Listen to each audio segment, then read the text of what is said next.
Os livros que vou lendo, 4. Hoje referirei as leituras de Camões e sobre Camões que estou a ter nos últimos meses. Vou fazê-lo sem preocupações de cronómetro nem de fluidez da minha exposição. É uma mera conversa despretensiosa e assim deve ficar. Antes de mais, quero referir que não sou especialista, nem de perto nem de longe, de Camões.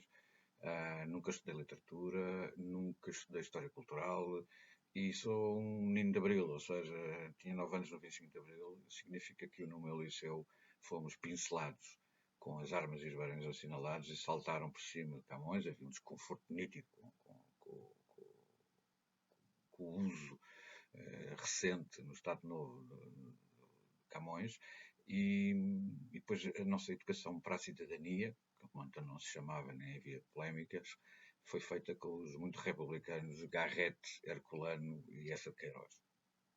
Portanto, eu apenas quero mostrar alguns livros e, através de um exemplo, ilustrar o tipo de rotas que se podem ter na apreensão da obra do poeta, neste quinto centenário do seu nascimento, rotas que dependem dos déficits que cada um de nós tem em conhecimentos e em disponibilidades bibliográficas.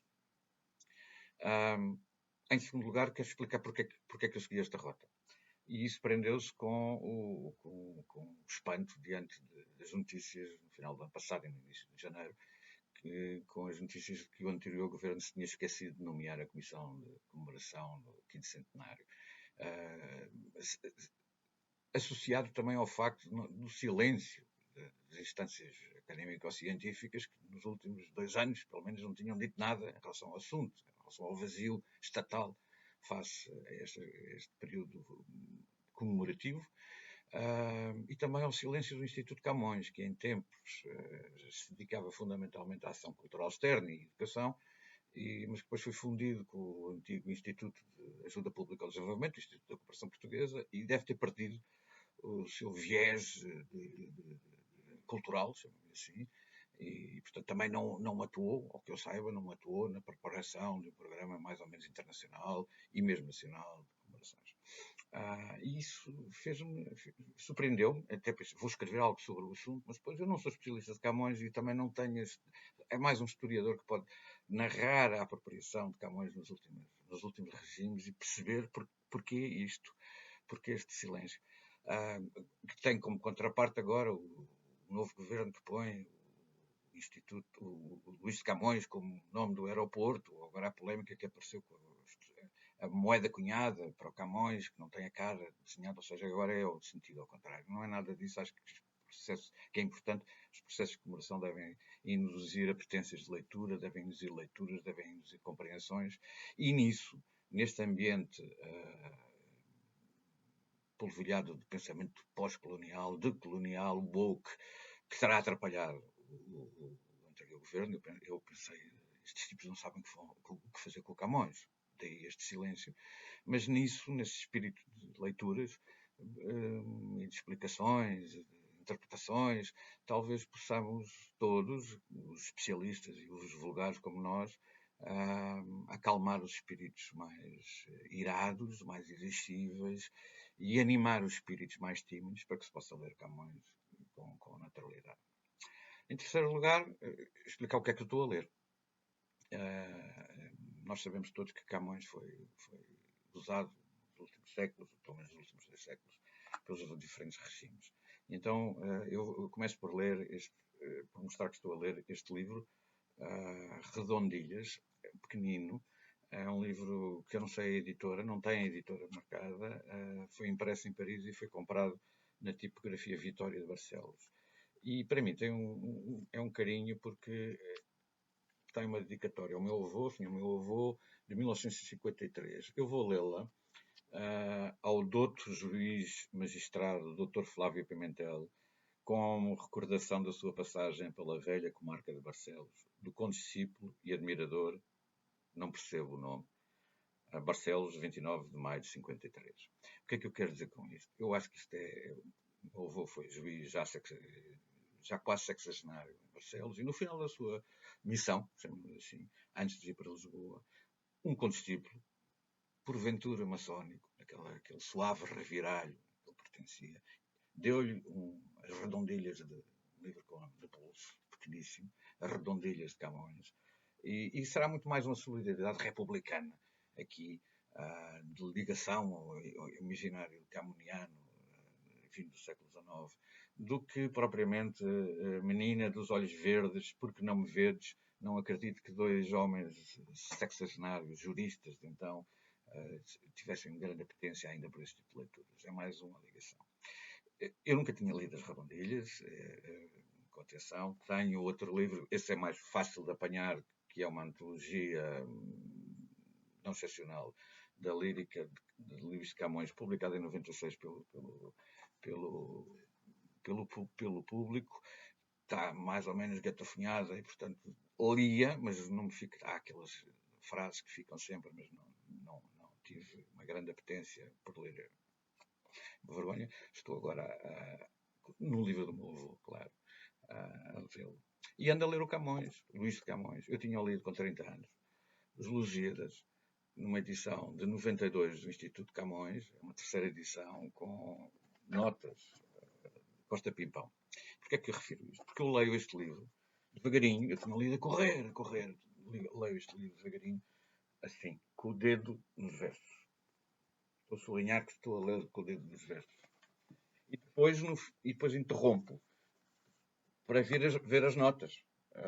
Agora tu, Caliope, me ensina e depois explica-me múltiplas referências mitológicas ou literárias que os versos, as estrofes, as estâncias têm. Porquê? Isto é porque estamos em junho já, e é o verão, é o 5º centenário, vamos ler os Lusíadas na praia, no campo. Meus amigos, é uma empreitada prazerosa, mas é uma empreitada. Se eu levo isto para a praia, passados 5 minutos estou a pegar no telemóvel à procura das notícias, ou fugir. É uma empreitada para ser interessante. Isto foi não o princípio das minhas leituras de Camões. O primeiro livro sobre Camões que eu li, por causa desta coisa política, do atrapalhado que eles estavam, o ministro Adão e Silva estava e os outros todos estavam, foi um livro que herdei há uns tempos da biblioteca de um grande amigo, que morreu há uns anos e cuja filha me deu alguns dos seus livros. O Manifesto dos Lusíadas é a lição de Adriano Moreira em 1972, quando foi honoris causa na Universidade do Amazonas. E é um livro em que Adriano Moreira repega Camões como exemplo do projeto universalista, de um projeto nacional imperial para retirado da sua épica. Portanto, é explícito. E é um texto interessantíssimo. É consistente e é interessantíssimo porque lhes transmite essa versão, que é uma versão educada, civilizada, uma versão culta da perspectiva do Estado Novo. Claro que fui ler logo a seguir este livro, que é uma preciosidade, publicado pela Imprensa Nacional, Camões e Identidade Nacional. E é interessante porque são os discursos do 10 de junho, entre 77 e 82. São os discursos. É interessante porquê? Porque as pessoas que foram chamadas para falar nesses anos, posteriores ao 25 de Abril, são o emérito e eterno Ministro da Cultura oficioso Azeredo de Perdigão, o grande historiador daquela geração, Vitorino Magalhães Godinho, e depois são todos escritores. A Cristina Bessa Luís, Jorge de Sena, Fernando Namora, Virgílio Ferreira, Eduardo Lourenço, que é um ensaísta, David Mourão Ferreira, etc. E, portanto, e todos eles utilizam a figura de Camões de uma forma descomplexada para falar da identidade nacional e do novo regime que se está a instaurar democrático. Portanto, um outro período, visões diferentes, a visão de Namora e de Sena não são bastante similares, por exemplo, mas há uma forma descomplexada de ler Camões e de usar Camões. E também por isso, ao ler o Sena aqui, diz, uma das coisas que eu tenho que fazer é ir comprar os livros da Guerra e Paz, que a editora Guerra e Paz acaba de publicar, o Pensamento de Camões, de Jorge de Sena, e os Lusíadas e a Visão Herética, também de Jorge de Sena. Se o dinheiro me chegar no final do mês, é isso que eu farei.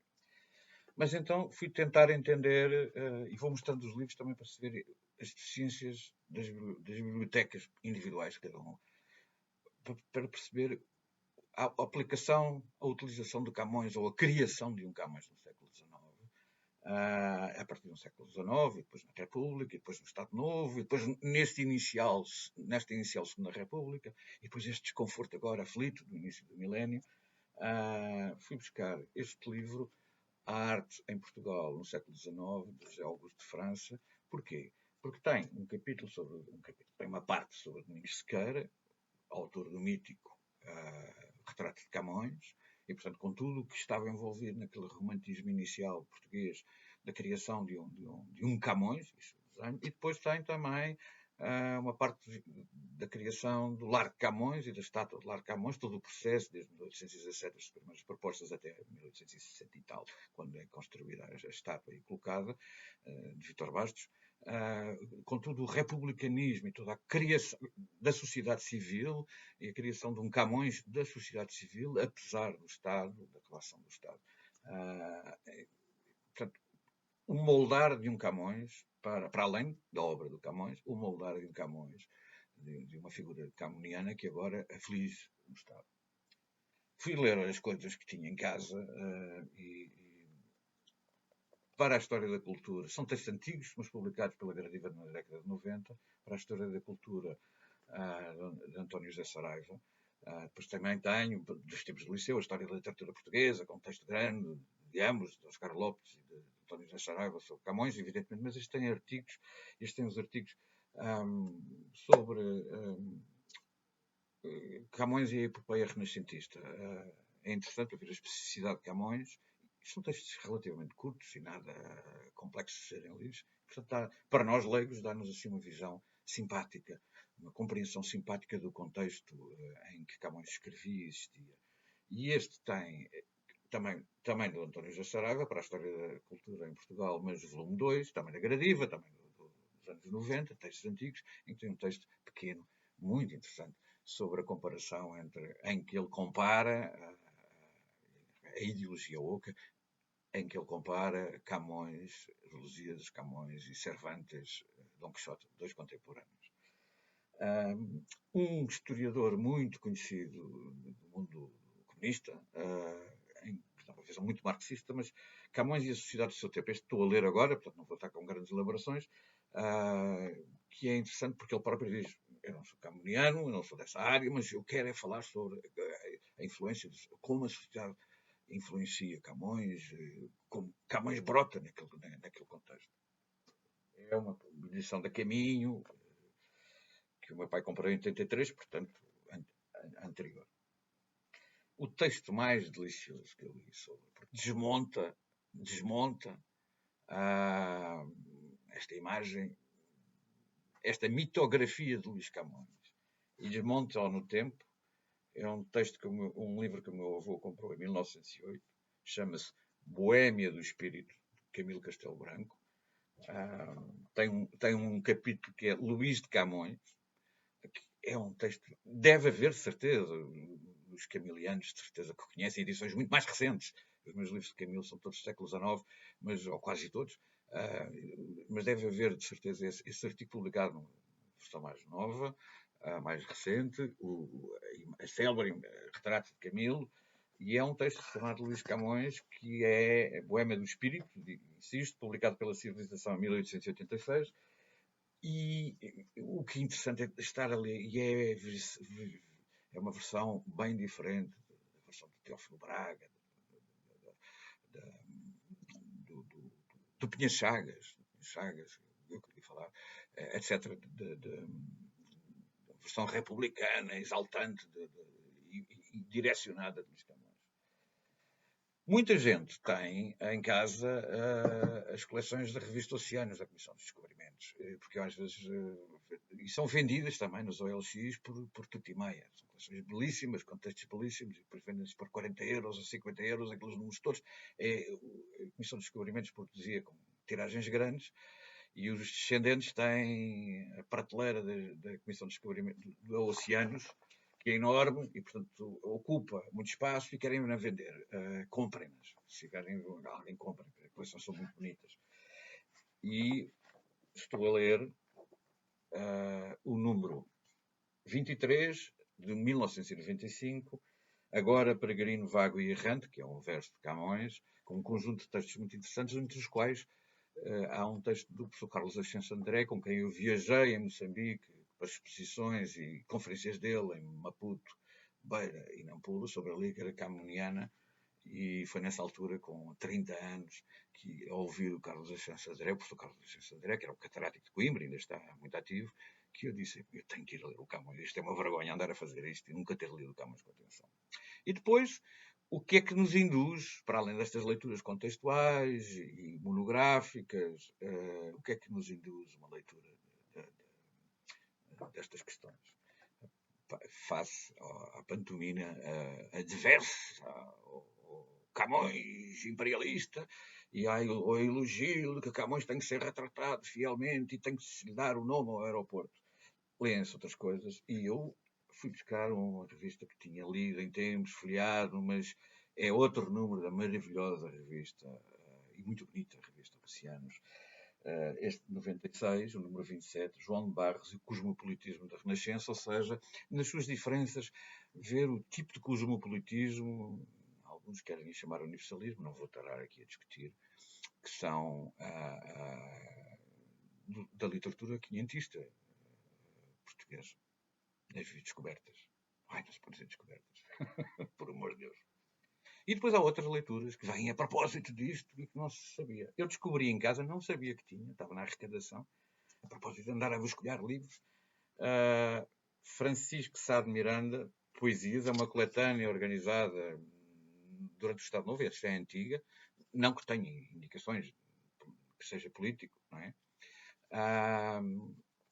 E porquê que eu trouxe? Ainda não li, vou ler. E porquê? Porque eu tinha uma ideia de ter visto numa coleção de cromos ou num manual de história, etc., que Francisco Sá de Miranda era um adversário de Camões. Uma espécie de Salieri do Mozart no filme de Hollywood.